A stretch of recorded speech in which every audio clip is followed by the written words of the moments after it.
জয় শ্রীহরি শ্রী বিষ্ণু নারায়ণ। সকলকে অনেক অনেক শুভেচ্ছা।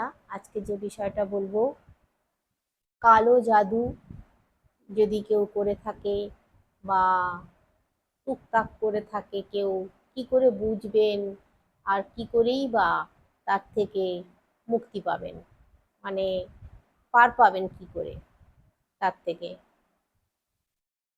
তো পার পেতে হবে, রেহাই পেতে হবে, না হলে তো জীবন অচল হয়ে যাবে, তাই না? সেই রকমই কিছু টোটকাও আমি আজকে আপনাদেরকে বলে দেব।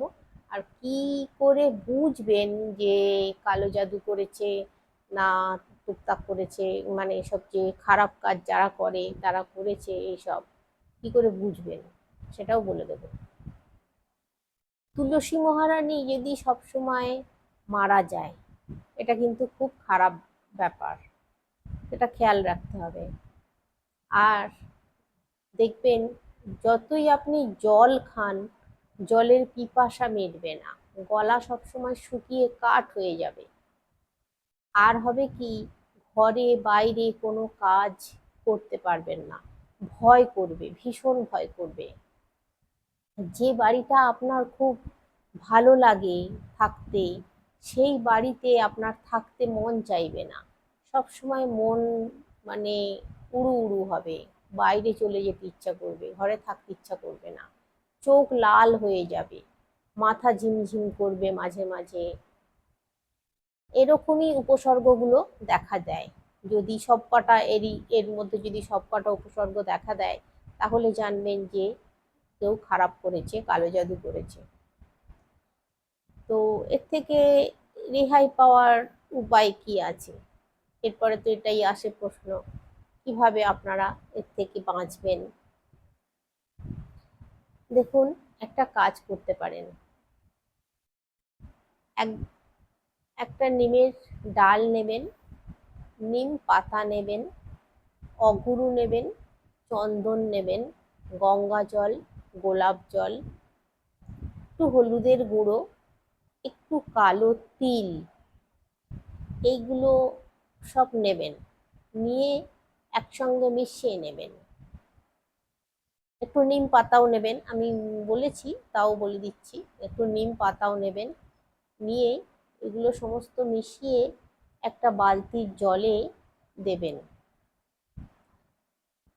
এটা কি করবেন জানেন? রাত্রি 10টার সময় কিন্তু কাজটা করতে হবে। রাত্রি 10টার সময় এই যে মেশালেন, বালতিতে জল নিলেন, জলে মেশালেন, জলে মিশিয়ে স্নান করতে হবে। স্নান করে এক আঁটি নিম পাতা নিতে হবে। এক আঁটি নিম পাতা নিয়ে সেই নিম পাতা লাল কাঠ দিয়ে বাঁধতে হবে, বেঁধে মেন গেটে বেঁধে দিতে হবে। এই কাজটা করলেন 7 দিন পর, সো ওই যে নিমের আঁটিটা বেঁধে দিয়েছেন মেন গেটে, 7 দিন পর ওটা জলে দিয়ে দিতে হবে। এই কাজটা আপনারা করুন। এই কাজটা করলে যে খারাপ যে জিনিসগুলো, সেগুলো সব কেটে যাবে, সুস্থ থাকতে পারবেন আশা করছি, এই কাজটা যদি করতে পারেন আপনারা, এই টোটকাটা। আরও একটা টোটকা আছে, যেটা বলে দিচ্ছি আমি আপনাদেরকে। আপনারা যে খাটে বা যে চৌকিতে শোন, সেই চৌকির নিচে করবেন কি, লাল সর্ষে কালো সর্ষে নেবেন, আর নেবেন নিম পাতা, আর নেবেন কর্পূর, নিয়ে একটা মাটির পাত্র নেবেন, মাটির পাত্রের মধ্যে ওই জিনিসগুলো রাখবেন, রেখে জ্বালাবেন।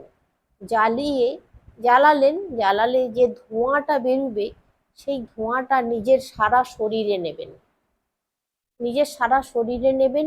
আর গোটা বাড়ি ঘরের মধ্যে সমস্ত, মানে সমস্ত বাড়ির চারিদিকে ওই যে ধোঁয়াটা ছড়িয়ে দেবেন।